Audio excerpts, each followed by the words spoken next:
충북 청주의 한 다세대 주택. 초등학생 아이들 3명과 엄마, 그리고 엄마의 남자친구가 살고 있습니다. 엄마는 아이들에게 아빠는 집을 나갔으니 앞으로 이 아저씨를 아빠처럼 따라야 한다라고 했다는데요. 그러던 어느 날 갑자기 들이닥친 경찰. 그 집 다락에서 상자 하나를 꺼냅니다. 오늘의 사건 연구소 키워드는 기이한 동거입니다. 자, 2013년 충북 청주의 한 가정집에 경찰이 탁 들이닥쳤습니다. 엄마와 아이들 셋 그리고 엄마의 남자친구. 도대체 무슨 일이 있었던 거죠? 그렇게 다섯이 살고 있던 그 집의 다락방에서 출동했던 경찰이 찾아낸 것은 정체모를 상자였습니다. 예. 그리고 그 상자 안에는 이불과 솜가지 같은 것들에 꽁꽁 쌓였던 한 남성의 시신이 발견이 됐습니다. 어우. 방부제 같은 것들이 들어있었기 때문에 그 당시에 이미 미라 상태였고요. 부검을 해본 결과 목, 어깨, 등 이런 쪽에 흉기로 찔린 상처가 있었습니다. 미라면은 도대체 뭐 어땠던 거예요? 네, 이 사망한 사람은 새아이의 아빠이자 30대 여성 김 씨의 남편인 39살 박모 씨로 드러났습니다. 그런데 박 씨는 심한 소아마비로 하반신을 쓰지 못하는 지체장애 2급이었습니다.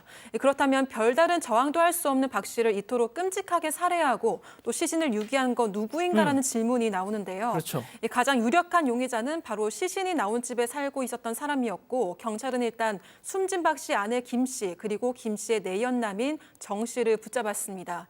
이들은 당시로부터 4년 전인 2009년 3월 10일 새벽 3시쯤 서울의 한 셋방에서 박 씨를 흉기로 수차례 찔러 살해했다고 자백했습니다.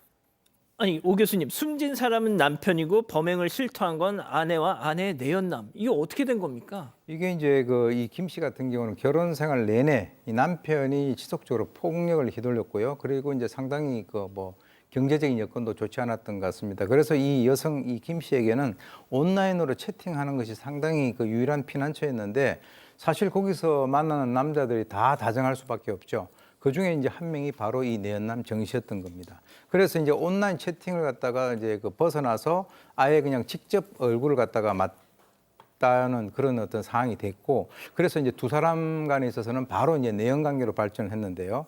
그래서 이제 김 씨 같은 경우는 이 남편에게 나 좀 친정에 좀 다녀오겠다라고 얘기를 하고 며칠 이 내연남 집에 있기도 했는데 나중에 이걸 눈치를 챘어요. 눈치를 채가지고 내가 모를 줄 아느냐라고 이제 폭력을 행사하니까 여기를 갖다 견디다 못해서 내연남에게 자기가 부탁을 합니다. 남편 좀 살해해달라. 아이고. 그렇게 해가지고 이 김 씨가 자기 집 열쇠를 갖다가 내연남에게 주고 잠자고 있는 그 남편을 내연남이 들어와서 살해를 한 것이죠. 자, 그런데 박 변호사님, 네. 그 집에서 미라 상태로 그거를 시신을 집에다 두고 계속 같이 있었다는 거예요? 맞습니다. 일단 이렇게 죽인 다음에 시신을 아이들이 이제 나가자마자 유기를 했습니다. 유기하는 방법들은 방부제도 뿌리고 김장용 비닐 같은 걸 진공 처리해가지고 그 전기장판을 깔아놓고 거기에 박스를 시켜서 사실은 떨어질 일 없이 수십 번 박스를 감쌌다고 합니다.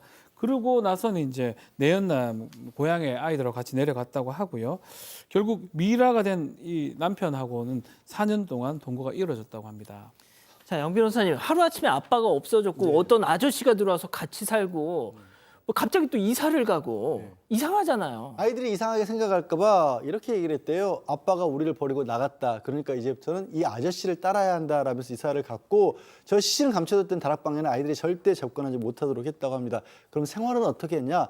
남편이 살아있는 걸로 법적으로 돼 있으니까 장애연금이 나왔다는 거고요. 또 남편이 기초생활수급제에서 그 수급액까지 나와서 한 110여만 원 가량을 남편의 이름으로 나온 걸 딱 받아서 살았던 겁니다. 그리고 주민센터 같은 데서 각종 지원 사업 같은 거 하면 거기도 참가해서 살았다라고 하는데 도대체 남편을 왜 그렇게 죽여야 했느냐라고 체포됐을 때 기자들에게 물어보니까 내가 남편을 버려두고 집을 나가면 아이들이 엄마를 찾을 텐데 엄마 없는 아이로 만들기가 싫어서 아이들이 함께 살기 위해서 남편을 죽였다랍니다. 이게 말이 됩니까? 자, 오 교수님, 자, 그러면 이게 발각이 된 게 무슨 이유에서였죠? 원래 이제 이 비밀은 아주 사소한 곳에서 드러나게 돼 있는데요. 사실 이제 그 시신을 미라 상태로 해가지고 동거를 하는 그 입장에서 상당히 불안한 그런 상태죠. 뜻밖의 바로 내연남 정 씨가 실수를 하게 됩니다. 2013년 2월 14일에 이 내연남이 이제 술을 갖다가 이렇게 한 잔 먹으니까 치중 진담이 나온 거죠.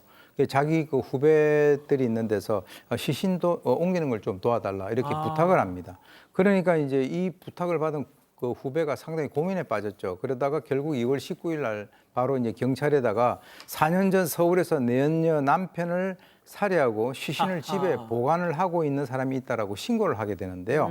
근데 이제 사실 경찰 입장에서는 상당히 좀 황당하지 않습니까? 황당하죠. 그래서 이제 진위 여부에 대해서 조사를 벌인 결과 어떤 사항이 대해서 이제 수사를 해야 되겠다라고 마음을 먹었냐 그러면 바로 이 내연남 정 씨가 2000년도에 강도살인 미수로 징역 10년형을 선고받았다가 2008년도에 가석방된 그런 상황이었단 말이죠. 그러니까 이거는 뭔가 좀 그 냄새가 난다라고 해서 그러네요. 수사를 하게 됩니다. 자, 박 변호사님. 예. 이 내연남과 또 이 아내 어떻게 됐습니까? 자, 1심 재판부는 아내에게 선처를 좀 베풀었어요. 그래도 가정폭력이 좀 있었고 또 60세 넘는 친정 아버지가 애들 돌보고 있는 점 감안해서 징역 7년을 선고를 했고요. 다만 이 내연남 정 씨 같은 경우는 가석방 중에 이제 살인 행위를 했기 때문에 20년 선고를 하면서 위치 추적 장치 20년간 부착하라고 선고를 했는데 두 사람 다 불복해서 항소를 했는데요. 예. 항소심에서는 오히려 다 올라갑니다. 어. 여성 같은 경우는 7년에서 12년이 되고요. 남성 그 내연남 정 씨는 징역 20년에서 징역 22년. 특히 그 부분을 봐요. 예. 불륜 사실 추궁당하니까 공모해서 살해한 것이다. 시신 그렇죠. 유기하고 이런 부분들은 용서할 수 없다라고 해서 원심을 깨고 중형을 선고를 했습니다.